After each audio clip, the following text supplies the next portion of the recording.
ஓம் சாந்தி. எல்லோரும் சந்தோஷமாக இருக்கிறீங்களா? பைபிள் பழைய ஏற்பாடு நெகேமியா 9வது அதிகாரம். ஸோ இதுக்கு முன்னாடி அதிகாரத்துலலாம் அந்த எருசலேம் நகரத்தை கட்டி எழுப்புறாங்க, கோயிலை கட்டுறாங்க. ஸோ இப்போ அந்தந்த இடத்துல இவங்க நிற்கணும், இந்த மக்களை பிரிக்கிறது, இந்த மாதிரி ஃபார்மாலிட்டிஸ் அதிலே 2-3 அதிகாரம் போயிடும். இப்போ கோயிலெல்லாம் கட்டி முடித்த பிறகு எல்லோரும் இரட்டுடுத்தி 2 ட்ரெஸ்ஸு போட்டு புழுதியை தங்கள் மேலே போட்டுக்கிட்டு மற்ற ஜாதியினர்லேருந்து பிரிஞ்சு தங்களுடைய பாவங்களையும் அக்கிரமங்களையும் கடவுள்கிட்ட அறிக்கை பண்ணுறாங்க. ஸோ இது ரொம்ப முக்கியமானது. இது ஆக்சுவலாக பார்த்திங்கன்னா ஒட்டுமொத்த பழைய ஏற்பாட்டில் இதுவரைக்கும் நடந்த எல்லாத்தையும் அப்படியே சம்மரைஸ் பண்ணுற மாதிரி இருக்கும். முக்கியமான விஷயங்கள் மட்டும், அதுதான் ரொம்ப முக்கியமானது இல்லை? ஸோ இதில் முக்கியமானது என்ன அப்படிங்கிறது தான் இருக்கும். ஸோ ஃபஸ்ட்டு ஒரு ஜாமம் மட்டும் புஸ்தகம் வாசித்தாங்க. ஒரு ஜாமன்றது 1 மணி நேரமா அல்லது வேறு ஏதாவது நேர கணக்கான்னு தெரியல. 1 மணி நேரம் நியாயப்பிரமாண புஸ்தகத்தை வாசிக்கிறாங்க. அடுத்த ஒரு ஜாமம் பாவ அறிக்கை செய்கிறாங்க. ஸோ அப்போ அந்த பாவ அறிக்கை செய்யும் பொழுது சொல்லக்கூடிய விஷயங்கள் என்ன அப்படின்னா, எந்த ஸ்துதி ஸ்தோத்திரத்துக்கும் மேலான உம்முடைய மகிமையுள்ள நாமத்துக்கு ஸ்தோத்திரம் உண்டாவதாக. இல்லை, கடவுளுக்கு அளவற்ற மகிமை, எல்லா மகிமை, எந்த மகிமை சொன்னாலும் அதுக்கும் மேலே தான் அவருடைய மகிமை இருக்கும் அப்படின்னு அப்படின்னு இதில் சொல்லியிருக்கிறாங்க. அது உண்மையும் கூட. நீர் ஒருவரே கர்த்தர், வானங்களையும் வானாதி வானங்களையும் அவைகளின் சர்வ சேனைகளையும் பூமியையும் அதிலுள்ள எல்லாவற்றையும் சமுத்திரங்களையும் அவைகளிலுள்ள எல்லாவற்றையும் உண்டாக்கினீர், அவைகளையெல்லாம் நீர் காப்பாற்றுகிறீர், வான சேனைகள் உம்மை பணிந்து கொள்கிறது அப்படின்னு சொல்கிறாங்க. ஸோ வானத்தை அவர் தான் படைக்கிறார், பூமியை அவர் தான் படைக்கிறார், கடலை அவர் தான் படைக்கிறார், அதில் இருக்கிற உயிரினத்தை அவர் தான் படைக்கிறார் இப்படின்னு சொல்லப்படுறது கேட்குறதுக்கு நல்லா இருந்தாலும், ஒரு கடவுள் எவ்வளோ பெரியவர் அப்படிங்கிற மாதிரி இருந்தாலும் அது உண்மை கிடையாது. ஏன்னா எப்போவுமே வானம் இருக்கும், எப்போவுமே பூமி இருக்கும், எப்போவுமே கடல் இருக்கும். அதிலுள்ள ஜீவராசிகள் ஆரம்பத்தில் அளவில் கம்மியாக இருக்கும், போக போக அது வளர்ச்சி அடையும். அது நீங்கள் பைபிள் படியே பார்த்தாலும் முதல்ல ஆதாம் ஏவாள், அதுக்கப்புறம் தான் கொஞ்சம் கொஞ்சமாக வளர்ச்சி அடைகிறதா காட்டுறாங்க. ஆனால் இது 5000 வருட காலச்சக்கரம். வெறும் ஆதாம் ஏவாள் மட்டும் சொர்க்கத்தில் இருக்க மாட்டாங்க, 33 கோடி தேவதைகள் இருப்பாங்க. அவர்களுடைய ஆரம்பத்தில் மிக உயர்ந்த பதவி அப்படின்னா லக்ஷ்மி நாராயணன் பதவி. இவங்களுடைய நினைவாக அங்கே ஆதாம் ஏவாள், கடவுள் பிரம்மகுமாரிகள் மூலமாக சொல்லும் போது லக்ஷ்மி நாராயணன் பற்றி மட்டும்தான் சொல்லுவாங்க. அது அங்கே இருக்கிற எல்லோருக்கும் பொருந்தும். ஸோ இது அப்படியே அங்கே வெறும் ஆதாம் ஏவாள் மட்டும் இருந்ததாக சொல்லப்பட்டிருக்குது. அப்படி சொர்க்கமாக இருந்தது. அடுத்த 2500 வருடத்தில் இந்த பூமி நரகமாகுது. முதல் 2500 வருடம் சொர்க்கம், கடைசி 100 வருடம் இறைவன், கர்த்தர்னு கிறிஸ்தவ மதத்திலும், அல்லான்னு முஸ்லீம் மதத்திலும், சிவபெருமான்னு இந்து மதத்திலும் சொல்லப்படுற அந்த கடவுள் ஒரே ஒருவர் தான். ஸோ அவர் தான் கடைசி 100 வருடத்தில் இந்த ஞானத்தை கொடுக்கிறார். கொடுத்து மனிதர்கள் இருக்கிறாங்க கலியுகத்தில் தான் மக்கள் தொகை அதிகம். இப்போ இந்த ஞானத்தை கொடுத்து சொர்க்கத்தில் எப்படி காமம் கோபம் பற்று பேராசை அகங்காரம் இல்லாமல் இருந்தார்களோ அதே மாதிரியே கடவுள் அப்படி மாற்றுறதுக்கான ஞானத்தை கொடுக்குறாரு. என்ன ஞானம்னா, உங்களை ஆத்மானு பரமாத்மாவை நினைவு செய்யுங்க. ஆத்மானா உயிர், அது பூர்வ மத்தியில் நட்சத்திரம் மாதிரி ஜொலிக்குது, அதனால் இங்கே போட்டு வைக்கிற பழக்கமாக இருக்குது. கடவுள் அவரும் ஒரு ஆத்மா தான், செம்பன் நிறமான ஒளி உலகத்தில் நட்சத்திரம் மாதிரி இருக்கார். ஸோ அவரை நீங்கள் நினைக்க நினைக்க ஆத்மா தூய்மையாகும். எந்த அளவுக்கு தூய்மையாகுதோ அந்த அளவுக்கு காமம் கோபம் பற்று பேராசை அகங்காரம் எல்லாத்துலேருந்தும் புத்தி விலக ஆரம்பிக்கும். ஏன்னா சொர்க்கத்தில் அப்படித்தான் இருந்தோம். அந்த குணத்தை இப்போ நிரப்புறார். இந்த குணத்தை எடுத்துட்டு ஆத்மா அங்கே போய் பிறக்கும். இந்த ஞானத்தை எடுக்கலை அல்லது சரியாக ஃபாலோ பண்ணலை அப்படின்னா அதே மாதிரி உலகம் கீழான நிலைக்கு வரும்பொழுது தான் அவங்க பிறப்பாங்க. அது வரைக்கும் மேலே இருப்பாங்க. உலகம் அழியும்போது எல்லா ஆத்மாவும் மேலே போயிடும். ஸோ இது 5000 வருடத்திற்கு ஒரு முறை நடந்துக்கிட்டே இருக்கும், திரும்ப திரும்ப. அதனால தான் பைபிளில் எல்லா கதையும் ஒரே மாதிரியே இருக்கும். அடைவார்கள், பாவம் செய்வார்கள், இழப்பார்கள், சிதறடிக்கப்படுவார்கள். மறுபடியும் ஜெருசலேத்தை கட்டி எழுப்புறது அப்படின்னு சொல்கிறது சொர்க்கத்தை கட்டி எழுப்புறது. இது சூக்ஷ்மமாக நடக்கிறது. ஸ்தூலமாக இங்கே எதையும் நம்ம கட்டலை. சூக்ஷ்மமாக அதற்கு நாம் தயாராகிறோம் இறைவனின் நினைவிலிருந்து. ஸோ இதை புரிஞ்சுக்கிட்டு நீங்கள் பைபிளோ குரானோ ராமாயணமோ மகாபாரதமோ படித்தால் மட்டுமே உங்களுக்கு புரியும். ஸோ இப்போ தெரியுதா, சொர்க்கத்தில் வந்து மனிதர்களுக்குள்ள காமம், கோபம், பற்று, பேராசை, அகங்காரம்னா என்னன்னு தெரியாது. ஏன்னா ஆத்மான்ற உணர்வுலேருந்து ஒவ்வொருத்தரையும் ஆத்மான்னு பார்ப்பாங்க. அதனால் சதா ஆனந்தமாக இருப்பாங்க. ஏன்னா ஆத்மாவுடைய குணமே ஆனந்தம்தான். ஸோ அப்படி இருக்கிறதுனால சதா ஆனந்தமாக இருப்பாங்க. அதனால் சுற்றி இருக்கிற எல்லாமே அவங்களுக்கு ஆனந்தத்தை கொடுக்கும். அனைத்து ஜீவராசிகளும் பஞ்ச தத்துவமும் எல்லாமே ஆனந்தத்தை கொடுக்கும். சதோ பிரதானமாக, அதாவது முதல் தரமானதாக இருக்கும். ஸோ அந்த முதல் தரமானதாக பூமி மாறுவதற்கு மனிதனுடைய குணம், அந்த குணத்தை கடவுள் மாற்றி அமைக்கிறார். இதன் மூலமாக தான் சொர்க்கமாக மாறுது. ஸோ இப்போ இதை இந்த ஞானம் தெரிஞ்சிட்டு இதை படிச்சிங்கன்னா உங்களுக்கு புரியும். வானாதி வானங்களை, சேனைகளை, பூமியை, அதில் உள்ள எல்லாத்தையும் அவர் படைத்தார்னா அப்படி கிடையாது. எல்லாத்தையும் பரிசுத்தமாக படைக்கிறார். அழுக்காக இருந்ததை பரிசுத்தமாக்குறார் மனிதனை மாற்றுவதன் மூலமாக. அடுத்தது ஆபிரகாமை தெரிஞ்சுக்கிட்டு அவனுடைய பட்டணத்திலிருந்து புறப்பட்டு புறப்பட்ட பிறகு கடவுள் வந்து அவனுக்கு ஆப்ராம்னு அவன் பேர், அது அப்ரஹாம்னு கடவுள் மாத்துறார். ஸோ அவனுடைய இதயத்தை உனக்கு முன்பாக உண்மையுள்ளதாக கண்டு இல்லையா. ஸோ இது எல்லாமே எப்போ நடக்குதுன்னா, இது ஃபுல்லாக ஒரு நாடோடி மாதிரியே போயிட்டு இருக்கிறாங்க. ஃபுல்லாகவே அங்கே மோசஸ் காலத்துலேருந்தே அப்படியே போய்கிட்டே இருக்கிற மாதிரியே காட்டுறாங்க இல்லையா. அப்போ அவருக்கு வந்து கானானியர், ஏத்தியர், எமோரியர் இவங்களுடைய இடத்தையெல்லாம் கடவுள் வந்து இவங்க சந்ததிக்கு கொடுக்கறதாக சொல்கிறார். கதைப்படி நிஜத்தில் நடந்தது கிடையாது. ஏன்னா கடவுள் வந்து இன்னொருத்தன் இடத்த அபகரித்து கொடுக்குறவர் கிடையாது. அவர் என்ன கடவுளா இல்லை வேறு ஏதாவது இல்லையா. அது உண்மையில் கடவுள் எனக்கு நிந்தனை தான். ஆனால் இதில் ஒரு உண்மையும் இருக்குது. என்ன உண்மை இருக்குதுன்னா, இன்றைக்கி உலகத்தை ஆட்சி செய்கிறது யார்? அமெரிக்கா, ரஷ்யா, இவங்க கட்டுப்பாட்டில் தான் ஒட்டுமொத்த உலகமும் இயங்கிட்டு இருக்குது. ஆனால் இப்போ அவங்களுக்குள்ளே அடிச்சுக்கிறாங்க. ஆனால் இறைவன் நினைவில், இங்கே இறைவன் கொடுக்குற செய்தியே உங்களை ஆத்மானு வந்து பரமாத்மாவை நினச்சிக்கிட்டே இருக்கணும். நினைக்க அந்த காமம், கோபம், பற்று, பேராசை, அகங்காரம்லாம் அழிந்து சொர்க்கத்திற்கு தகுதி ஆகிறோம். அப்போ இந்த உலகம் அழிந்து சொர்க்கமாக புதுப்பிக்கப்படுது. அப்போ அமெரிக்கா கையில் இருந்த ராஜ்யம் இப்போ நமக்கு கொடுக்கப்படுது. ஆனால் இது திருடி கொடுக்கப்படுறது கிடையாது. உலகமே அழிஞ்சு புத்தம் புதியதாக நமக்கு கிடைக்குது. ஆனால் அங்கே திருடின மாதிரி காட்டுறாங்க, போய் கொள்ளையிட்டாங்க. ஸோ இது எங்கேருந்து வருதுன்னா, ஆக்சுவலாக மகாபாரதத்திலேருந்து அங்கே போயிருக்கோம். மகாபாரதத்தில் கிருஷ்ணர் வெண்ணையை திருடினார் அப்படின்னு காட்டுவாங்க. உடனே அவங்க அம்மா எங்கே வாயத்தர திருடினியா பார்ப்போம்னானே வாயை திறந்தால் உலகமே தெரியும். அப்போ உலக ராஜ்யமே அவருக்கு கிடைக்குது. இப்போ மற்றவர்கள்கிட்ட இருக்குது. இது தூய்மையான பிறகு நாராயணனுக்கு கிடைக்குது. ஸோ கிருஷ்ணர் தான் பெருசான பிறகு அந்த ராஜ பதவிக்கு பேர் நாராயணன், ராதையுடைய பேர் லக்ஷ்மியாக மாற்றப்படுது. சரி. ஸோ இதில் இன்னொரு முக்கியமான விஷயம்னா, அதுக்கு முன்னாடியே லேவியர் என்ன சொல்லுவாங்க மக்கள்கிட்ட அப்படின்னா,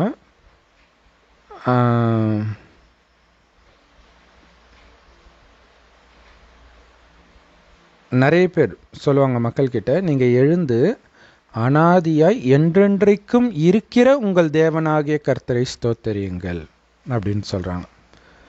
ஆக்சுவலாக கடவுள் மட்டும் கிடையாது, ஆத்மாவும் எப்போவுமே இருக்கும். கடவுள் கூட தான் இருக்கும். தகுதி பெற்ற ஆத்மா ஆரம்பத்திலே வந்து சொர்க்கத்தின் சுகத்தை அனுபவிச்சுட்டு அடுத்தது நரகத்துக்கு வரும். தகுதி இல்லாத ஆத்மா கடவுள் கூடவே இருந்துட்டு நரகமான பிறகு வரும். ஆனால் கடவுள் கூட இருக்கிறது பெருமை கிடையாது. காரணம் என்னென்னா, அங்கே சுயநினைவே இருக்காது. கோமா ஸ்டேஜில் இருப்பாங்க. அது ஆத்மாவுடைய வீடு, அவ்வளவுதான். ஸோ கடவுளும் எப்பவும் இருப்பார். ஆத்மா அழிக்க முடியாது, வெட்ட முடியாது, எரிக்க முடியாது, நினைக்க முடியாதுன்னு கீதையிலே இருக்கும். என்ன வித்தியாசம்னா, கடவுள் எப்போவுமே அவருடைய குணம் அப்படியே இருக்குது உயர்ந்ததாக. நம்மளுடைய குணம் சொர்க்கத்தில் உயர்ந்ததாகவும் அப்படியே படிப்படியாக கழுது தெரிஞ்சு கட்டெரும்பான மாதிரி கலியுகத்தின் இறுதியில் ரொம்ப ரொம்ப கேவலமாயிடுது. அப்போ கடவுள் வந்து அவருக்கு சமமாக மாத்துறார். இதைத்தான் தன் ஜீவ சுவாசத்தை கொடுத்து ஆதாமை எழுப்பினார் அப்படின்ட்டு பைபிள் குரானில் சொல்லப்பட்டு இருக்கும். சரி, ஸோ இதில் கதைப்படி எடுத்துக்கிட்டிங்கன்னா, இந்த மாதிரி உன் சந்ததிக்கெல்லாம் கொடுப்பேன்னு சொன்னதை நீங்கள் நிறைவேற்றினீங்க. எகிப்தில் எங்கள் பிதாக்கள் அனுபவித்த சிறுமையை நீங்கள் பார்க்கும் பொழுது சிவந்த சமுத்திரத்தில் அவர்கள் கூப்பிடுதலை கேட்டீர்கள் இல்லையா? அது பார்வோன் மகாராஜா கதை தெரியும். ஸோ அது பின்னாடி அடுத்த லைனில் வருது, அதையும் பார்த்துடலாம். பார்வோனிடத்திலும் அவனுடைய எல்லா ஊழியக்காரரிடத்திலும் அவன் தேசத்தின் சகல ஜனத்தினிடத்திலும் அடையாளங்களையும் அற்புதங்களையும் செய்தீர். அவர்கள் உமது ஜனங்களை அகந்தையாக நடத்தினார்கள் என்பதை அறிந்திருந்தீர். இப்படியே இந்நாள் வரைக்கும் இருக்கிறபடி உமக்கு கீர்த்தியை உண்டாக்கினீர் அப்படின்னு போட்டிருக்குது. ஸோ இங்கே என்ன நடக்குது அப்படின்னா, பார்வோன் மகாராஜா கிட்ட அடிமைகளாக இருக்கிறாங்க எகிப்தில். அந்த அடிமை கூட்டத்தை தான் கடவுள் மோசஸ் மூலமாக மீட்டெடுத்து பாலாரும் தேனாரும் ஓடக்கூடிய தேசத்தை நான் கொடுக்கிறேன்ட்டு அழைச்சிட்டு போகிறது தான் பைபிளுடைய முக்கியமான கதை. அப்போ ஒன்று சொர்க்கத்திலேருந்து ஆதாம் ஏவாளை துரத்துறது, அது முக்கியமானது. அதுக்கு அடுத்ததாக பார்த்திங்கன்னா இதுதான் முக்கியமானது. நடுவில் அந்த நோவாவின் பிழை, அது முக்கியமானது. இங்கே பார்த்திங்கன்னா பார்வோன் கிட்ட வந்து அடிமைகள் எல்லாம் அனுப்புங்கன்னு சொல்லும்போது அனுப்ப மாட்டான். ஆனால் அதே இப்போ நெஹிமியா பாருங்களா, அந்த கதை அதான் நம்ம ஏற்கனவே சொல்லியிருப்போம் இல்லையா, அதே கதை தான் இங்கே வருது. அங்கே ராஜா அனுப்பலை, ஒருவேளை அனுப்பி இருந்தால் அப்படிங்கிறது இந்த கதை வருது. ஏன்னா ஒவ்வொரு குணம், ஒவ்வொரு சிச்சுவேஷன் எல்லாமே இந்த கடைசின்னு ஒரு வருடம் நடக்கிற விஷயம். நம்ம யார்கிட்ட அடிமையாக இருக்கிறோம்? காமம், கோபம், பற்று, பேராசை, அகங்காரன்ற இந்த 5 விகாரங்களிடம், சாத்தானிடம், மாயையிடம் தான் அடிமையாக இருக்கிறோம். இந்த அடிமைத்தனத்திலேருந்து கடவுள் மீட்கிறத தான் அங்கே எகிப்தில் இருக்கிற அடிமைகளை மீட்பதாக சொல்லப்பட்டிருக்குது. அதே மாதிரி ராவணனுடைய சிறையிலிருந்து சீதையை மீட்கிறதாக ராமாயணத்தில் சொல்லப்பட்டிருக்கு. இது எல்லாமே ஆத்மா தான் அந்த சிறை. ராவணன்றது காமம், கோபம், பற்று, பேராசை, அகங்காரன்ற 5 விகாரம் ஆணிடமும் இதே 5 விகாரம் பெண்ணிடம் உள்ள இணைந்த ரூபம்தான் 10 தலை ராவணன். ஸோ எல்லா மதத்திலையும் சொல்லப்பட்ட கதை ஒரே கதை தான் அப்படிங்கிறத புரிஞ்சுக்கிறதுக்கே நீங்கள் தேவதைகளாக இருந்திருந்தால்தான் முடியும். சொர்க்கத்தில் தேவதையாக இருந்தவர்கள் இப்போ எல்லா மதத்துலையும் இருப்பாங்க. ஸோ அவர்களை அழைச்சிட்டு வர்றதுக்கு தான் இந்த ஞானத்தையும் நம்ம கொடுக்குறோம். இன்றைக்கி அடிமையாக இருக்கிற நாம் இந்த அடிமைத்தனத்திலேருந்து மீண்டும் நாம் சொர்க்கத்தை கட்டி அமைப்போம் அப்படின்ட்டு நம்ம அழைச்சிட்டு வர்றது தான் இங்கே ஜெருசலத்தை கட்டி எழுப்புவோம் அப்படின்ட்டு சொல்லப்பட்டிருக்குது. ஸோ அடுத்தது என்ன ஆகுது அப்படின்னா, பார்வோன் உடனே அனுப்ப மாட்டான் இல்லையா? ஸோ அதனால் நிறைய அற்புதங்கள், பயமுறுத்துகிற மாதிரி அற்புதங்கள், ரத்த வாடை அடிக்கும், ஊர் ஃபுல்லாக தவளை வரும், மூட்டைப்பூச்சி வரும், என்னென்னமோ வரும், காமெடியாக இருக்கும், கார்ட்டூன் படம் மாதிரி. ஆனால் அதெல்லாம் இப்போ நடந்துட்டு இருக்குது.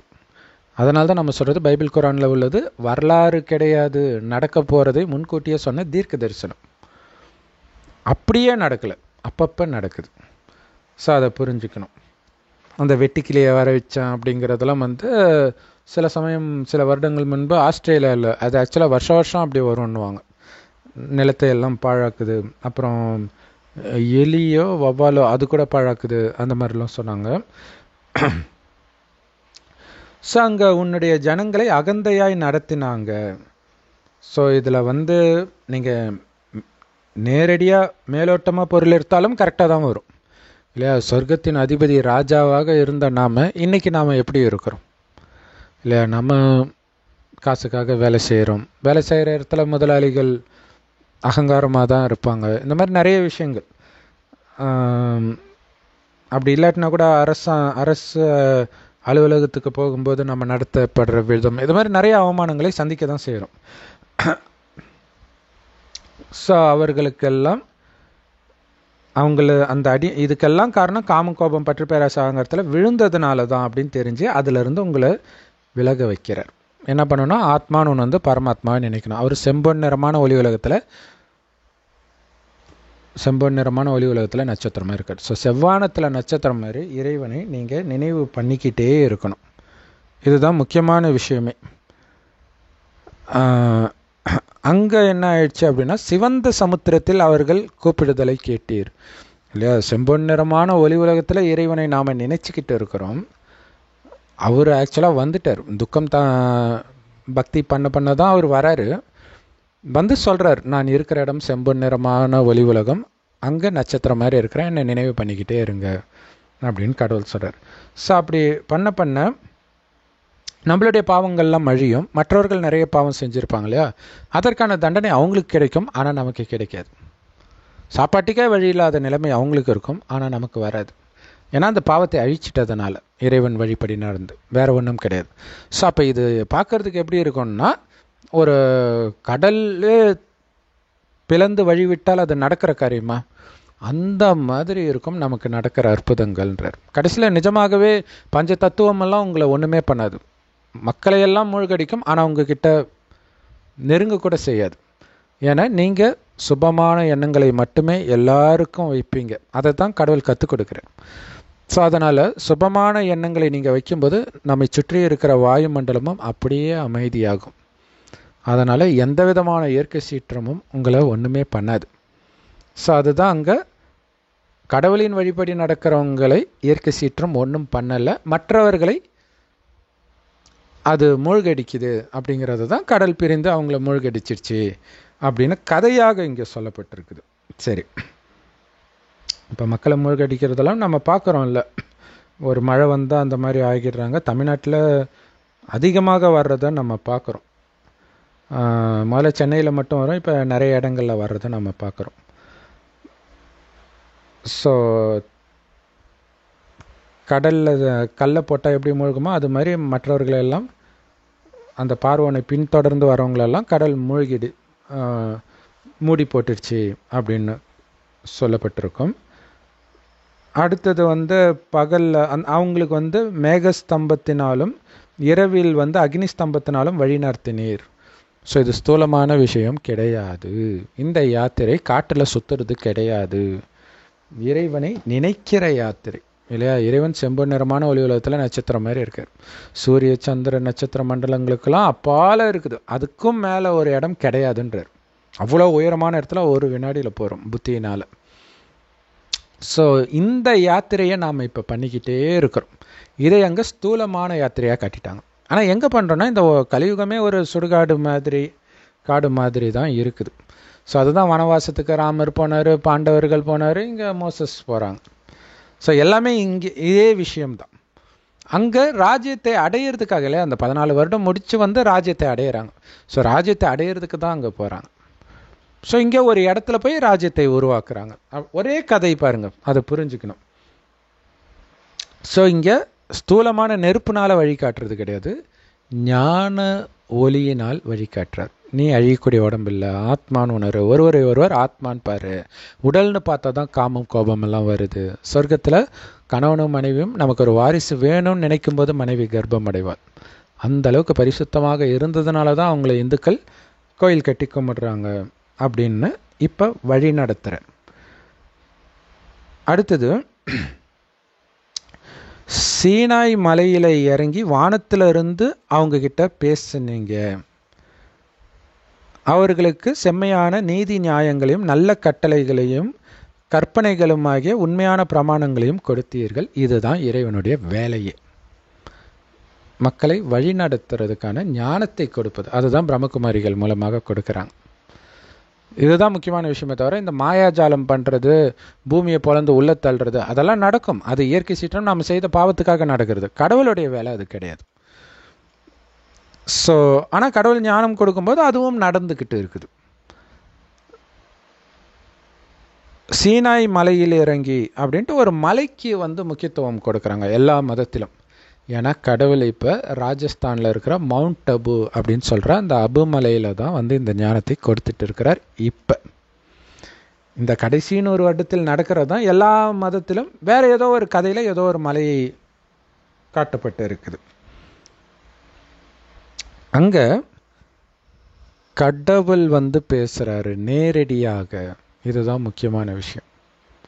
நேரடியாக பேசுகிறார்.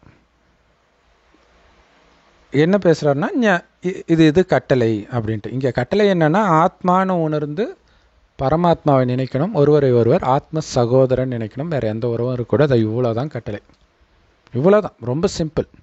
ஸோ இதன் மூலமாக காமம், கோபம், பற்று, பேராசை, அகங்காரத்தை நீங்கள் வெல்ல ஆரம்பிப்பீங்க. ஏன்னா உடல் உணர்வு இருக்கும்போது தான் இதெல்லாம் இருக்கும். ஸோ இதற்கு தினம் தினம் எச்சரிக்கை கொடுக்கறது தான் முரளி. சாரம் ஆத்மானு உணர்ந்து பரமாத்மாவை நினைக்கிறது தான்.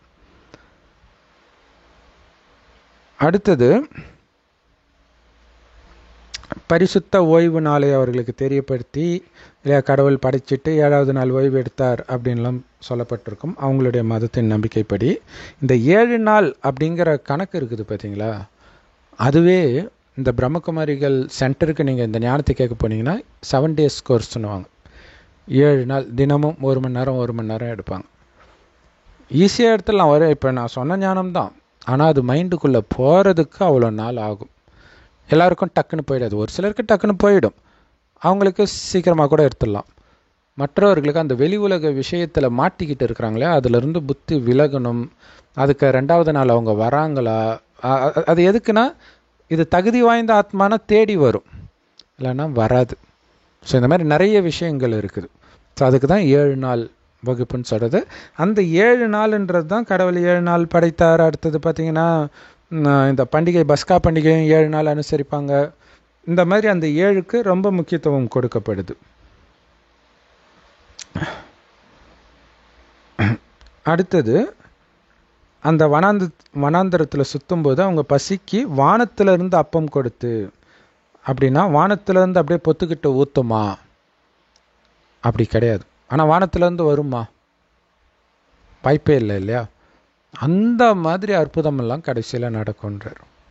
வானத்திலேருந்து வராது, ஆனால் எப்படி அவங்களுக்கு வருதுன்னே தெரியாது பிரம்மகுமாரிகளுக்கு. ஏன்னா கோடீஸ்வரனுக்கு கோடி ரூபாய் கொடுத்தா கூட ஒரு கை சாப்பாடு கிடைக்காது. ஆனாலும் நீங்கள் பசினால இறக்க மாட்டீங்க, நான் கேரண்டின்றார். உங்களுக்கு 36 வகையான உணவு சொர்க்கத்தில் கிடைக்கும், அது இங்கே கிடைக்காது. ஆனால் குறைஞ்சபட்சம் காஞ்ச சப்பாத்தியாவது கிடைக்கும்ன்றார். அது எப்படி கிடைக்கும் அது நமக்கு தெரியாது. இப்போ இறைவனுடைய வழிப்படி நீங்கள் நடக்கணும். இப்போ பாருங்கள், வெளியில் சாப்பிடக்கூடாது, கரிமீன் சாப்பிடக்கூடாது, பூண்டு வெங்காயம் சாப்பிடக்கூடாது. இறைவன் நினைவில் நீங்களே சமைத்த உணவு தான் சாப்பிடணும். பிரம்மகுமாரிகள் சமைத்த உணவு தான் சாப்பிடணும். இப்படி ஸ்ட்ரிக்டாக நடக்கிறவங்களுக்கு தான் கடவுள் கேரண்டி. உங்கள் இஷ்டத்துக்கு நீங்கள் பாட்டுக்கு சாப்பிட்றீங்கன்னா கடவுள் விட்டுருவார், சரி உன் இஷ்டத்துக்கு போ. கடைசியில் என்ன ஆகும்? மனித கறியெல்லாம் சாப்பிட ஆரம்பிப்பாங்க. இப்போயே அதெல்லாம் ஸ்டார்ட் ஆகிடுச்சு. ஆனால் கடவுளுடைய வழிப்படி நடக்கிறவங்களுக்கு வானத்திலிருந்து அப்பம் வர்ற மாதிரி அதிசயமாக உணவு கிடைக்கும், ஆச்சரியமாக இருக்கும். அதேமாதிரி தாகத்திலேருந்து கண்மலையிலிருந்து நீர், இல்லையா, கல்லிலிருந்து தண்ணி வருமா, அந்த மாதிரிலும் தண்ணி கிடைக்கும். ஏன்னா இறைவன் இருக்கிற இடமே மலை மேலே தான் இருக்கிற.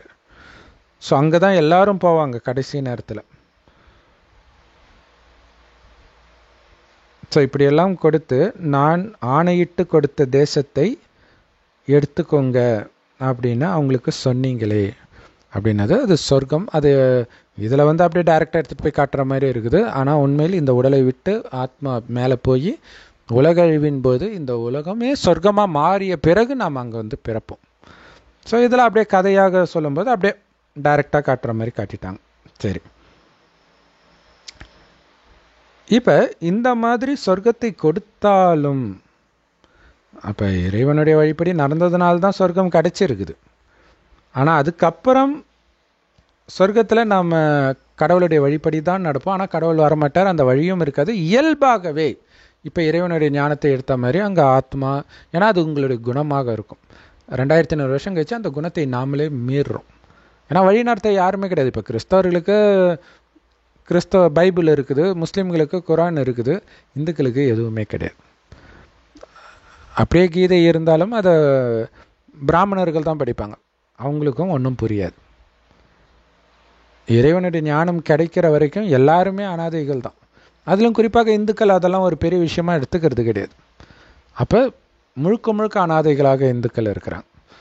ஸோ அப்போ தான் என்ன பண்ணுறாங்க, அந்த பதவி பணம், சொர்க்கத்தில் ஆத்ம உணர்வில் இருக்கனால பதவி பணம்லாம் இருந்தாலும் திமிர் இருக்காது, பணிவாக தான் இருப்போம்.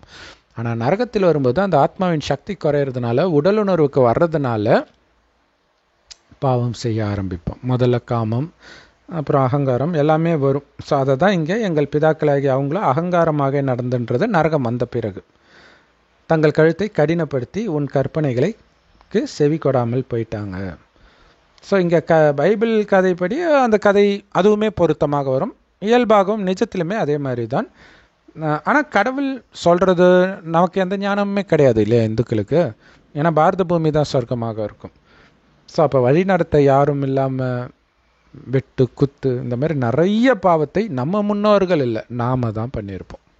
ஏன்னா முன்னோர்கள் பண்ணால் இவங்க ஏன் கஷ்டப்படணும், இதுதான் ரொம்ப முக்கியமான விஷயம் இல்லையா. ஏன்னா மோசஸ் சட்டத்திலே இருக்கும், பிதா செய்த பாவத்திற்கு மகனிடம் பழி வாங்கப்பட மாட்டாது. அப்போ பிதாக்கள் செய்த குற்றத்திற்காக தான் இவர்களுக்கு கஷ்டம் வருதுன்னும் இதே பைபிள்லேயே இருக்கும்.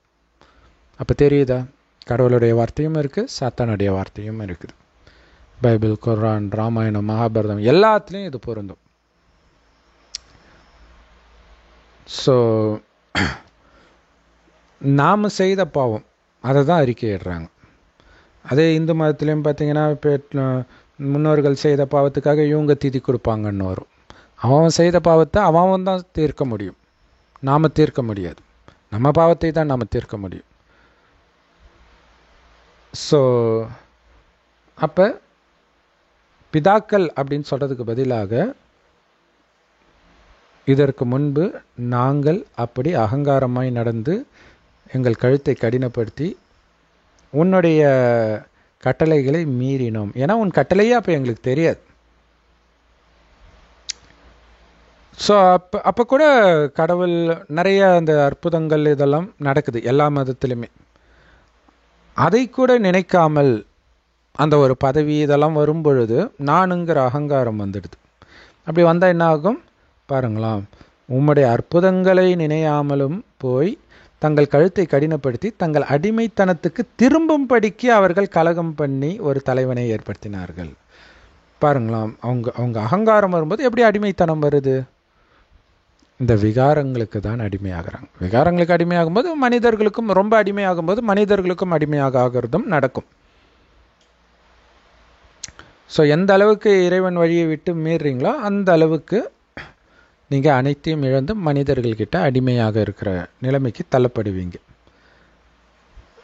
ஸோ அவர்களுக்குள் ஒரு தலைவனை ஏற்படுத்தினார்கள் கலகம் பண்ணி.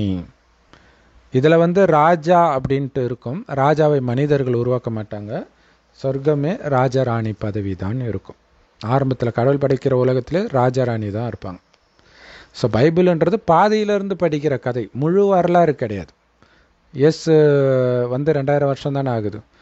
ஸோ அதுக்கு 3000 வருடம் முன்பு இதே பாரத பூமி சொர்க்கமாக இருந்தது. பாரத பூமி மட்டும்தான் உலகத்தில் கடல் மட்டத்துக்கு மேலே இருக்கும். மற்றதெல்லாம் பிற்காலத்தில் தான் கடல் மட்டத்திலேருந்து வெளியிலே வர ஆரம்பிக்கும். சரி, அப்போ தனக்கு ஒரு தலைவனை ஏற்படுத்துகிறாங்க கலகம் பண்ணி. அப்படின்னா கலகம் எங்கே பண்ணுறாங்க யோசிச்சு பாருங்க. மக்கள் ராஜாராணி ராஜா இன்னொரு ராஜாவோட அடிச்சுக்கோங்க. மக்கள் எப்போ கலகம் பண்ணுறாங்க, மகாத்மா காந்தி காலத்தில் பண்ணுறாங்க. அதுதான் இங்கே விஷயம். தனக்குன்னு தலைவனை ஏற்படுத்திக்கிறாங்க தன் இஷ்டத்துக்கு இல்லையா. ராஜாராணி ராஜ குடும்பத்தில் பிறக்கிறவங்க தான் ஆவாங்க. இது கடவுளுடைய கட்டளைப்படி நடக்கிறது. ஆனால் தனக்குத்தானே உருவாக்குறது தான் மக்களாட்சி. உலகம் ஃபுல்லாக இப்போ நடக்குது இல்லையா. ஸோ அதுதான் இதோடைய அர்த்தம். ஆனால் படிக்கிற யாருக்கும் இது புரியாது. காரணம் என்னென்னா எப்போவோ நடந்தது அப்படின்னு நினச்சிக்கிறாங்க. அது இப்போ நடக்கிறது.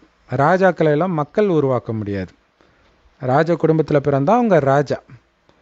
ஸோ மக்கள் உருவாக்குறது மக்களாட்சி இப்போ நடக்கிறது. ஸோ அப்படி உருவாக்கணும் அப்படின்னு சொல்லணும். ஏன்னா அந்த பாவமெல்லாம் நாம் தான் பண்ணோம் ஒவ்வொரு ஜென்மமாக இறங்கி. ஆனாலும் கடவுள் மன்னிக்கிறவரும் இரக்கமும் மன உருக்கமும் நீடிய சாந்தமும். இதுதான் கடவுளுடைய உண்மையான குணம். நானே கர்த்தர், அவனை கொலை பண்ண இது பண்ண இதெல்லாம் கடவுளுடைய வேலை கிடையாது. பைபிள் குரானில் ரொம்ப கடவுளை நிந்தனை பண்ணிட்டாங்க. ஆனாலும் எங்கேயோ ஒரு இடத்துல கடவுளுடைய உண்மையான குணம் வரும். அதில் ஒன்று தான் இந்த நெகேமியர் 9வது அதிகாரத்தில் வரக்கூடிய 17வது வசனம்.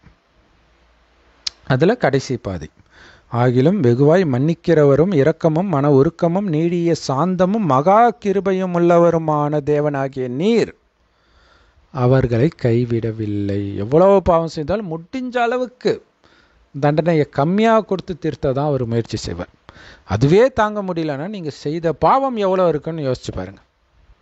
உங்களுக்கு கிடைக்கிற தண்டனை ரொம்ப கம்மி, ஆனால் அதுவே தாங்க முடியாத அளவுக்கு இருக்குன்னா அதை விட ரொம்ப கொடூரமாக பாவம் செஞ்சுருப்பீங்க. அதை கடவுள் கடைசியில் காட்சியும் காட்டுவார். ஸோ அவங்க ஒரு வார்ப்பிக்கப்பட்ட கன்றுக்குட்டியை உண்டாக்கி எகிப்திலேருந்து உங்களை கொண்டுட்டு வந்த தெய்வம் இதுதான் சொல்லி கடவுளுக்கு கோபமூட்டம் தக்க பெரிய அக்கிரமங்களை செய்திருந்தாலும் அப்படின்றாங்க. ஸோ அப்போ கன்றுக்குட்டின்றது இந்து மதத்தில் உள்ள நந்தி தான். அப்படின்னா இதில் மெசேஜ் என்னென்னா முதல்ல இந்து மதம் வருது அப்படிங்கிறது தான் இல்லையா. ஸோ அப்போ மோசஸ் எடுத்துகிட்டு வரும்போதே இது நடக்குதுன்னு அர்த்தம். மோசஸ்க்கு முன்னாடியே இந்து மதம் இருக்குது அப்படிங்கிறது நிரூபணமாகுது. ஸோ இதிலிருந்து தான் அப்படியே மதங்கள் பிரியுது. இங்கேருந்து இந்து மதம், இங்கேருந்து அதாவது இந்து மதத்துக்கு முன்னாடி ஆதிசநாதன தேவி தேவதா தர்மம், அதான் சொர்க்கத்தில் வாழ்ந்தவர்களுடைய பேர். அப்புறம் நரகம் வரும்போது காமத்தெல்லாம் விழுந்த பிறகு தேவதைன்னு சொல்கிறதுக்கு வைக்கப்பட்டு இந்துஸ்தானில் இருந்ததுனால இந்துக்கள், தமிழ்நாட்டில் இருக்கிறவங்க தமிழர்கள்ன்ற மாதிரி. அது மதம் கிடையாது, ஆனால் அதை மதம்னு சொல்லிட்டாங்க. இப்போவுமே நிறைய பேர் சொல்லுவாங்க இந்து மதம் கிடையாதுன்ட்டு. அப்போ அடிமைத்தனத்தில் மீட்டது இவங்க தான் அப்படின்னு சொல்லி இதனால் கடவுள் கோபம் வந்ததை சொல்லிட்டாங்க. ஆனால் அப்படியெல்லாம் கிடையாது. சொர்க்கத்தில் வாழ்ந்த அத்தனை பேரும் தூய்மையானவர்கள். ஆனால் அத்தனை பேருக்கும் கோயில் கட்டுறது கிடையாது. அதில் முக்கியமானவர்கள், அதாவது அந்த ரேங்க் படி பார்த்திங்கன்னா முதல் 8 108 16,108 இவங்க தான் ராஜாக்களாக ஆகிறது. 16,108 ராஜாராணிகள், 108 அதில் இன்னும் பெரிய மகாராஜா மகாராணிகள், 8 ரொம்ப ரொம்ப பெரியவர்கள், லக்ஷ்மி நாராயணன். சரி, 8 நாராயணன் இருப்பாங்க. அவங்கள கல்யாணம் பண்ணுற 8 பெண்கள் தான் அஷ்டலக்ஷ்மிகள் சொல்லப்படுறது. எங்கே? முதல் யுகமாகிய சத்யுகத்தில். அடுத்த யுகத்தில் 12 ராமர் சீதை இருப்பாங்க. முதலாம் பல்லவன் 2ஆம் பல்லவன் மாதிரி முதலாம் நாராயணன் 2ஆம் நாராயணன். சரி, அங்கே தான் பக்தி ஸ்டார்ட் ஆகுது. அதுதான் முக்கியமான விஷயம். பக்தி ஸ்டார்ட் ஆகும்போது முதல்ல சிவனுக்கு தான் கோயில் கட்டுறாங்க இல்லையா. அப்ரஹாம் முதல்ல ஒரு தூணை தானே வச்சு வணங்குறாரு. அது பார்த்திங்கன்னா லிங்கம். அதுக்கு அடுத்தது தான் தேவதைகளுக்கெல்லாம் கோயில் கட்டுறாங்க. அப்போ கோயில் கட்டுறாங்க அப்படின்னும் போது எப்போ பாவம் செய்கிறானோ அப்போ தான் கடவுள் பக்கம் புத்தி போகுது. பாவம் செய்யும்போது தண்டனை வரும்போது கடவுளை நினைக்கிறான். அப்போ கடவுளை நினைக்கிறான் அப்படின்னாலே அங்கே பாவம் செய்கிறான்னு அர்த்தம். அவ்வளோதான். மற்றபடி கடவுளை நினைக்கிறது பாவம் கிடையாது, தெய்வங்களை வணங்குறது பாவம் கிடையாது. அதை புரிஞ்சுக்கணும். ஆனால் இப்போ கடைசியில் அது பக்தியை விட்டுட்டு நேரடியாக உயிரோட்டமாக இறைவனே வர்றதுனால அவர் எப்படி இருக்கிறாருன்னு தெரியறதுனால அவரை நினைக்கிறோம். உயிரோட்டமான தேவன் அப்படின்னு பைபிளில் போட்டிருக்கோம், ஆனால் அவர் எப்படி இருக்காருன்னு போட்டிருக்காது.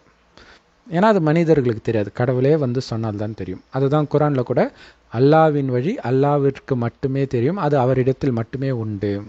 ஆனால் முஸ்லீம்கள் என்ன நினச்சிக்கிறாங்க, குரானைத்தான் அல்லாவுடைய வேதம்னு தப்பாக புரிஞ்சுக்கிறாங்க. அவர்கிட்ட மட்டுமே இருக்குன்னு அர்த்தம், அவர் வரும்போது தான் அது கிடைக்கும் அப்படின்னு அர்த்தம்.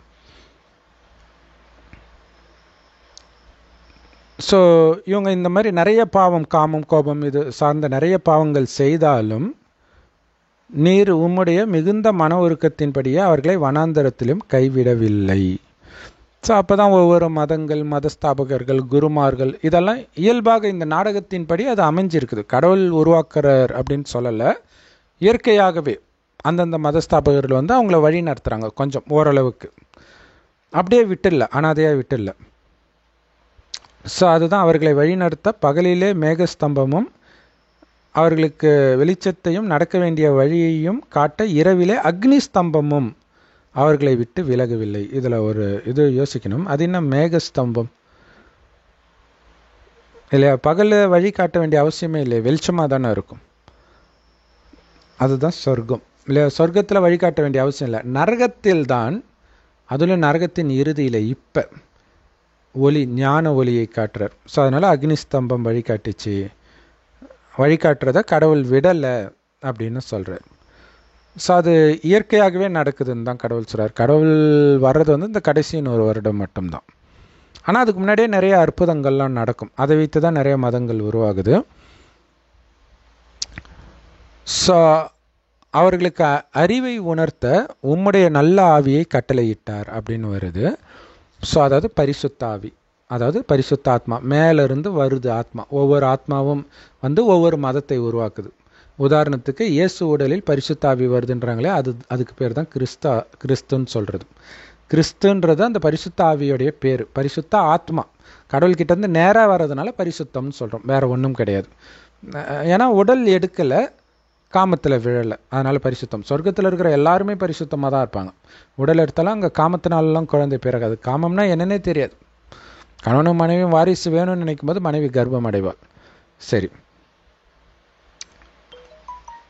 அப்போ இந்த மாதிரி பரிசுத்த ஆத்மாக்கள் வந்து ஒவ்வொரு வழி நடத்துறதெல்லாம் நடக்குது. அவர்கள் வாய்க்கு உம்முடைய மன்னாவை அருளி அவர்கள் தாகத்துக்கு தண்ணீரை கொடுத்தீர் அப்படிங்கிறதெல்லாம் இப்போ ஏதோ ஒன்று கொஞ்சம் இல்லையா, தண்ணியில் என்ன கிடைச்சிட போகுது, அந்த மாதிரி தான் மதங்கள் கொடுக்கறது. அங்கே வெண்ணெயை கொடுக்கல, தண்ணியை தான் கொடுக்குறாங்க. ஸோ வெண்ணெய் எப்போ கிடைக்குது? கிருஷ்ணர் திருடுறார் இல்லையா. ஸோ எசன்ஸ், வெண்ணெய்னா என்ன, அந்த பாலுடைய எசன்ஸே வெண்ணெய் தான். வெண்ணெய் எடுக்கப்பட்ட பாலுன்னுவாங்களே, வெண்ணெய் எடுத்தப்புறம் அதில் என்ன இருக்குது? ஒன்றுமே கிடையாது. ஸோ அந்த மாதிரி வெண்ணெய் தான் சொர்க்கம், சாரமுள்ள உலகம். இப்போ சாரம் இல்லாத தண்ணி தான் மற்ற மத ஸ்தாபகர்கள் கொடுத்தது. இப்படி 40 வருஷமாக வனாந்திரத்தில் அவர்களுக்கு ஒன்றும் குறைவுபடாதபடி அவர்களை பராமரித்து வந்தீர். ஸோ இது வந்து இப்போ இங்கே 40 வருஷன்றாங்க, கடைசி 100 வருடம் இந்த ஞானத்தை கொடுக்கிறார். அதில் எல்லாரும் 100 வருடம் எடுக்க முடியாது இல்லையா, ஒரு 10 வருடம் 20 வருடம் 30 வருடம் அந்த மாதிரி எடுக்கிறாங்க. சொன்ன மாதிரி இது நினைவின் யாத்திரை, போய் அலையிறது கிடையாது. கடவுள் அலையிறதுலேருந்து காப்பாற்றுறார். இதுதான் ரொம்ப முக்கியமான விஷயம். இது இங்கே வெளிப்பட்டிருக்குது. எப்படி வெளிப்பட்டிருக்கு தெரியுமா? இங்கே பாருங்கள், 40 வருஷம் வனாந்திரத்தில் அவர்களுக்கு ஒன்றும் குறைவுபடாதபடிக்கு. ஆக்சுவலாக வனாந்திரத்தில் எதுவும் இருக்காது, கலியுகத்துலேயும் அப்படி தான், விலைவாசிலாம் எங்கேயோ போகுது, எல்லாம் இருக்குது. ஆனாலும் இறைவனுடைய வழிபடி நடக்கும்பொழுது நீங்கள் முழு திருப்தியாக இருப்பீங்க. உங்களுக்கு எல்லாம் கிடைக்கும்னு அர்த்தம் இல்லை, தேவையானது கிடைக்கும். பட் அதையும் சிக்கனமாக தான் நீங்கள் செலவு பண்ணுவீங்க. அதனால் மனம் திருப்தியாக இருக்கும், இறைவனை மனதில் நிரப்பிக்கிறதுனால. அவர்களை பராமரித்து வந்தீர், அவர்கள் வஸ்திரங்கள் பழமையாய் போகவும் இல்லை. அப்படின்னா என்ன அர்த்தம்? கடைசி நேரத்தில் அந்த மாதிரி நிலை எல்லாம் வரும் எல்லாருக்கும், ஆனாலும் இவர்களுக்கு உடை கிடைக்கும் இல்லை, அந்த பழைய ட்ரெஸ்ஸை போட்டுக்கிட்டுலாம் இருக்க மாட்டாங்க. ஸோ அப்படின்னாலே என்ன அர்த்தம்? அவங்க சொல்கிறது வனாந்தரத்தை சுற்றுறது கிடையாதுன்னு அர்த்தம். ஆனால் இவங்க என்ன நினச்சிக்கிறாங்க, அது ஒரு அதிசயமாக நினச்சிக்கிறாங்க. 40 வருஷம் சுற்றியும் ட்ரெஸ்ஸு இதாகலப்பா அப்படின்னு நினச்சிக்கிறாங்க மேலோட்டமாக. அடுத்தது அவர்கள் கால்கள் வீங்கவும் இல்லை. அப்படின்னா என்ன அர்த்தம்? காலால் நடக்கிற யாத்திரை கிடையாது, இது நினைவுனால் நடக்கிற யாத்திரை அப்படின்னு புரிஞ்சுக்கணும். ஸோ அதுக்கப்புறம் வந்து அந்த ஆணையிட்டு கொடுத்த தேசத்துக்கு அவங்களுடைய பிள்ளைகளுக்கெல்லாம் பங்கிட்டு கொடுக்குறாங்க. வானத்து நட்சத்திரங்களைப் போல பெருக பண்ணினார்கள் அவர்களுடைய குழந்தைகள்னு போட்டிருக்குது. ஸோ இதுக்கு முன்னாடி அதிகாரத்தில் தான் இருக்கும், பிள்ளைகள் அதிகமாக இருக்கிறனால நாங்கள் கடன் வாங்கணும். ஸோ அப்போ அது வரம் கிடையாது இல்லை. இங்கே பெருகிறதுன்றது இறைவனுடைய ஞானத்தை கேட்கும் பிரம்மகுமாரிகளின் எண்ணிக்கை அதிகமாகிறது, நாளுக்கு நாள் அதிகமாகுதுன்னு அர்த்தம். ஸோ இவர்கள் சொர்க்கத்துக்கு வருவாங்க. போக போக தான் இந்த ஞானம் வந்து எல்லார்கிட்டையும் ரீச் ஆகும். கொஞ்சம் கொஞ்சமாக எல்லாரும் அந்தந்த மதத்தை விட்டு வர ஆரம்பிப்பாங்க.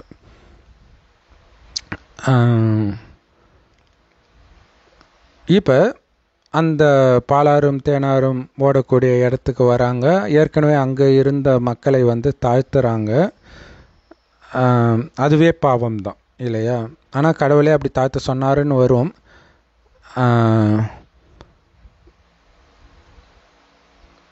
நல்லா வசதியாக இருக்கிறாங்க,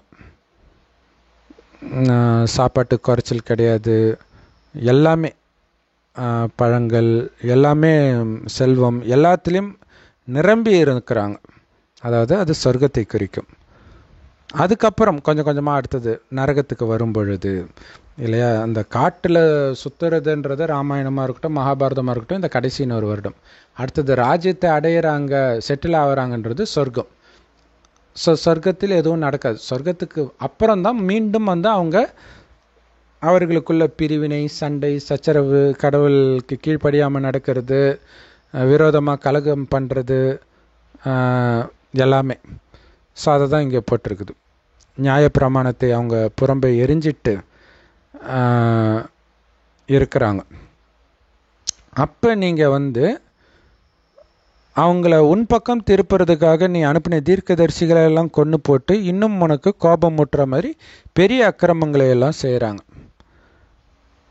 அப்போ என்ன ஆகும்? இன்னும் பாவம் அதிகமாகும்போது அவங்களால வேறு வழியே இல்லாமல் தப்பிக்கிற மாதிரி வெளிநாட்டுக்கு சிதறடிக்கப்படுவாங்க இல்லையா? இப்போ ஏழைகள்லாம் வெளிநாட்டில் போய் வேலை செய்வாங்க.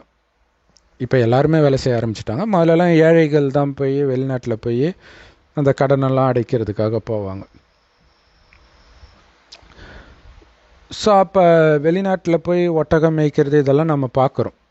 ஸோ அப்போ அங்கே நெருக்கும் பொழுது உன்னை நோக்கி அவங்க கூப்பிடும் பொழுது பரலோகத்திலிருந்து நீ அதை கேட்டு சத்துருக்களின் கையிலிருந்து அவங்கள நீக்கிறதுக்கான இரட்சகர்களை அவங்களுக்கு கொடுக்குறீங்க. ஸோ யார் மூலமாவது அவர்களுடைய அந்த அடிமைத்தனம் நீங்கப்படுது பல காரணங்கள்னால. ஸோ நமக்கு கடைசியாக தெரிஞ்சது பார்த்திங்கன்னா நிறைய இடங்கள் இப்போ அமெரிக்காவில் அந்த மாதிரி அடிமைகள் கருப்பர்களுக்கு விடுதலை வாங்கி கொடுத்தது அதெல்லாம் ஒரு போராட்டமாகவே நடந்தது இல்லையா? ஸோ இந்த மாதிரி ஒவ்வொரு காலத்திலும் ஏதோ ஒன்று நடக்கும். எப்போ நீங்கள் உங்களுடைய குணம் மாறும் பொழுது, அல்லது உங்களை ரொம்ப நீங்கள் செய்த பாவத்தை விட அதிகமாக தண்டனை கொடுக்கும்போது அந்த டைமில் அதை விடுவிக்கிறது நடக்கும். நீங்கள் பண்ண வேண்டியதெல்லாம் இறைவன் நினைவில் இருந்தால் அதிலிருந்து விடுதலை ஆகணுன்ற எண்ணத்தில் மட்டும் இருக்கணும், அவ்வளோதான். ஆனால் கடவுள் வந்து யார் மூலமாக விடுவித்த பிறகு அப்படியே இலைப்பாறுதல் வருது, பணம் வருது, பதவி வருது. அப்போ என்ன ஆகுது? மறுபடியும் பொல்லாப்பு செய்ய ஆரம்பிக்கிறீங்க. ஸோ இப்போ இதெல்லாம் படிக்கும்பொழுது ஒன்றுமே ஆகாது நமக்கு, யாருக்கோ நடந்துச்சுன்னு நினைக்கும்போது. ஆனால் நான் தான் அப்படியெல்லாம் செஞ்சேன் அப்படின்னு நினைக்கும்போது தான் துடிப்போம் இல்லையா? நம்ம செஞ்சுருப்போம் நரகத்தில் மறுஜென்மம் எடுத்து அப்போ மறுஜென்மம் நம்பிக்கை இருந்தால்தான் இதோடைய எஃபெக்டே உங்களுக்கு புரியும். ராஜாவாக இருக்கும்போது நம்ம என்னென்ன ஆட்டம் ஆடி இருப்போம், கண்டிப்பாக ஆடி இருப்போம், அதில் டவுட்டே கிடையாது இல்லையா? அதேமாரி எதிரிகள் வரும்போது நமக்கு கம்முன்னு இருந்திருப்போமா?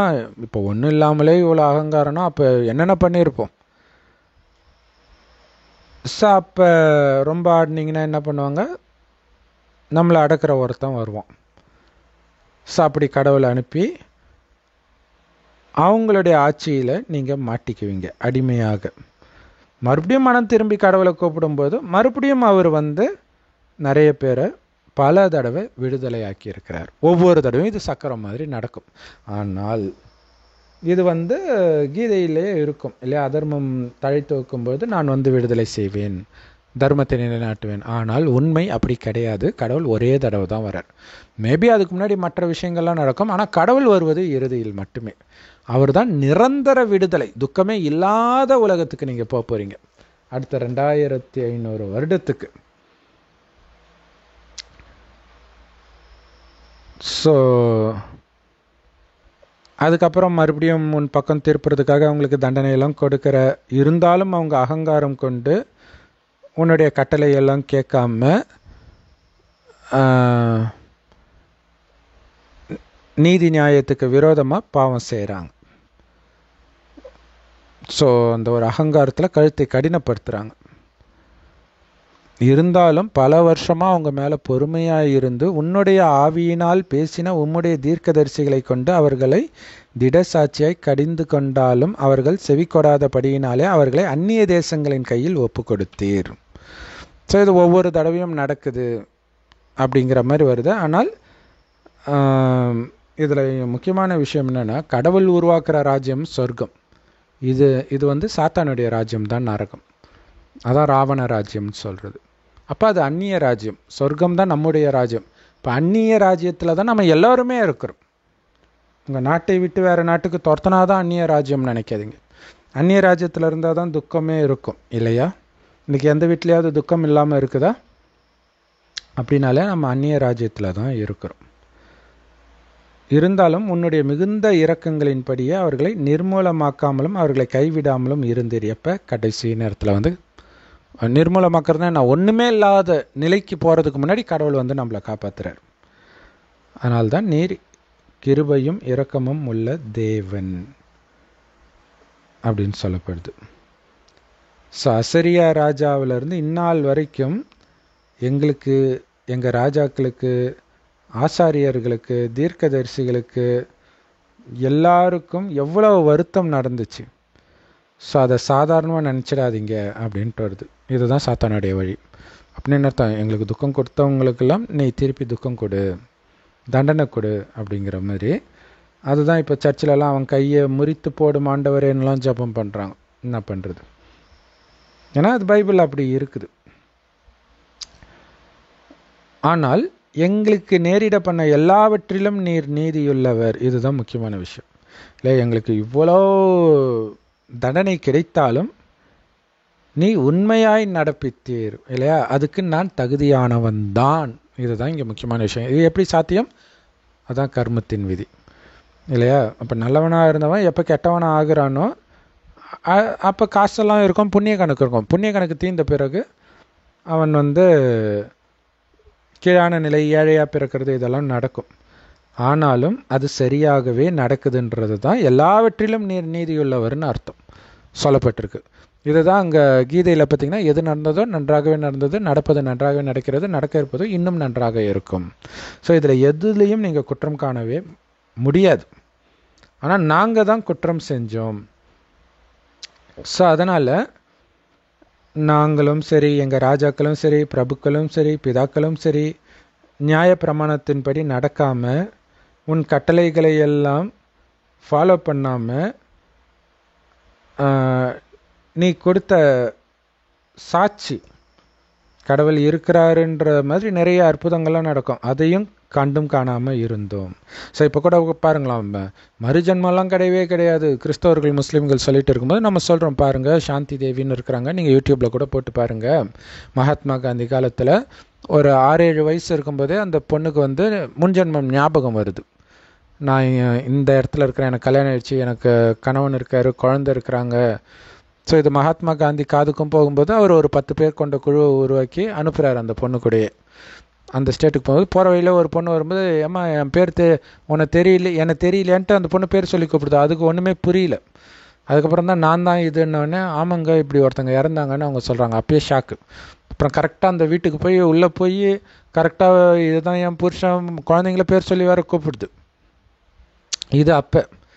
இப்போ 11 வருஷம் முன்னாடி கூட டிங்கு சிங்கோ டீட்டு சிங்கோ அவன் சுரேஷ் வர்மான்னு முன்ஜென்மத்தில் இருந்திருக்கிறான். சின்ன வயசுலேயே அது ஞாபகம் வந்துடுச்சு. ஒரு ஏழை குடும்பத்தில் கிராமத்தில் பிறந்திருக்கிறான். எனக்கு இங்கே பிடிக்கவே இல்லை, நான் ஒரு பெரிய பணக்காரன், நான் ஒரு ரேடியோ ஹவுஸ் வச்சுருக்கிறேன், இப்படியெல்லாம் சொல்கிறான் வேறு ஸ்டேட்டில். சரின்ட்டு அவங்க அழைச்சிட்டு போகிறாங்க. இது பிபிசியே டாக்குமெண்ட்ரி பண்ணி போட்டிருக்கும், பார்த்தீங்கன்னா யூடியூப்பில் பார்த்தீங்கன்னா இருக்கும். நிறைய அதை பற்றி வீடியோஸ் வந்திருக்கும். அப்போ அங்கே போகும்போது அவங்க ஒய்ஃப் பார்த்துட்டு சொல்கிறாங்க, ஆமாம், அதாவது இவன் சொல்கிறான், இதான் என்னுடைய ஒய்ஃபு, மேலே இருக்குது, இதான் என்னுடைய ஃபோட்டோ, குழந்தைங்கள பேர் சொல்லி கூப்பிட்றான். இது எல்லாமே வீடியோவோடவே அங்கே இருக்கும். ஏன்னா சாந்தி தேவிக்கு அந்த காலத்தில் மேபி வீடியோ எடுக்காமல் இருந்திருக்கலாம், பட் ஃபோட்டோ இருக்குது. பட் இது வீடியோவோடவே இருக்கும். இவ்வளவும் மறுபிறவி இருக்குதுன்றதுக்கு அசைக்க முடியாத சாட்சி. ஆனால் கண்டும் காணாமல் இருந்தீங்கன்னா யாருக்கு நஷ்டம் இல்லையா? அப்போ தான் கடவுள் வந்திருக்கிறாருன்றதை உங்களால் ஏற்றுக்க முடியும். இல்லைனா எங்கள் மதத்தில் சொன்னது அதே தான் பிடிச்சின்னு இருக்கிறோன்னா நம்ம என்ன பண்ண முடியும்? ஸோ அவங்க தங்கள் ராஜ்யத்திலும் அவங்களுக்கு கொடுத்த உன்னுடைய பெரிய தயவுனாலேயும் அவங்களுக்கு முன்னாடி நீ திறந்து வைத்த விசாலம், அவ்வளவு பொக்கிஷம் கொடுத்த செழிப்புமான தேசத்தில் உனக்கு ஊழியம் செய்யாமல் துர்க்கர்மங்களை விட்டு திரும்பாமலும் போனார்கள் இல்லையா? ஏன்னா கடவுள் கற்றுக் கொடுக்கறதே கர்மாவை தான். நல்ல கர்மா செய்யணும், கெட்ட கர்மா செய்யக்கூடாது. ஆனால் அவங்க கெட்ட கர்மா செய்வதை இல்லையா? இப்போ காமம், கோபம், பற்று, பேராசை, அகங்காரத்தில் விழுந்திருக்கிறீங்க, சொர்க்கத்தில் இதெல்லாம் இருக்காது, அதுக்காக அதெல்லாம் விட்டுருங்க, உடல்ன்ற உணர்வே விட்டுடுங்கன்னு சொன்னாலும் அவர்கள் கேட்கறது கிடையாது. ஸோ அதோடைய நிலை என்ன பாருங்க. இன்னைக்கு நாங்கள் அடிமையாக இருக்கிறோம். எப்படி எடுத்தாந்து முடிச்சாம்பாங்க. இப்போ அனைத்தையும் இழந்ததுக்கு காரணம் என்ன? நீ சொன்னதையெல்லாம் நாங்கள் கேட்காதது தான்.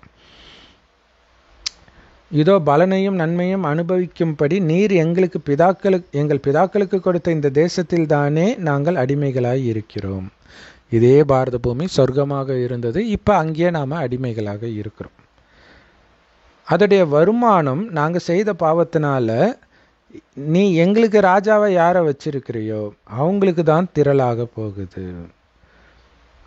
ஸோ அவங்க இஷ்டத்துக்கு எங்களுடைய சரீரத்தையும் மிருக ஜீவன்களையும் ஆள்கிறார்கள். இல்லை ஓவர் டேக்ஸு இந்த மாதிரி விஷயங்கள். மகா இக்கட்டில் அகப்பட்டிருக்கிறோம். அதனால் இப்போ உடன்படிக்கை பண்ணுறோம், எழுதி கொடுக்குறோம், நீ சொல்கிற மாதிரி தான் நாங்கள் நடப்போம் அப்படின்ட்டு. ஸோ இதையெல்லாம் இந்த பிரம்மகுமாரி ஞானத்தோடு நீங்கள் கேட்கும்போது இதோடைய பவரே தனியாக இருக்கும். ஸோ இவ்வளவு பண்ணிட்டு நாம் வந்திருக்கிறோம். இப்போ கடவுள் வந்திருக்கிறார் கூட்டிட்டு போக, மீண்டும் சொர்க்கத்துக்கு அழைச்சிட்டு போகிறதுக்கு. இந்த ஒரே ஒரு ஜென்மம் மட்டும் காமம் இல்லாமல் இருக்கணும். அதுவும் இதுக்கு முன்னாடி விழுந்து கடந்திருப்பீங்க. இப்போ கடவுள் ஞானம் கிடைத்த பிறகு மெயின் அதுதான். அடுத்தது தான் கோபம், பற்று, பேராசை, அகங்காரம். காமத்தை வென்றுட்டாலே எல்லாத்தையுமே வென்றுடலாம். அதுக்கு ஆத்மானு பரமாத்மாவை நினைவு பண்ணிக்கிட்டே இருக்கணும். இறைவன் கொடுக்குற ஞானம் எல்லா பிரம்மகுமாரிகள் ராஜயோக தியான நிலையத்திலும் முரளி அப்படிங்கிற பேரில் முற்றிலும் இலவசமாக கிடைக்குது. யூடியூப் வெப்சைட்ஸில் இருக்குது. அதோட லிங்க் இந்த வீடியோக்கு டிஸ்கிரிப்ஷனில் கொடுக்குறோம். அவசியம் பார்த்து பயன்பெறுங்கள். ஓம் சாந்தி. தேங்க்ஸ் ஃபார் வாட்சிங்.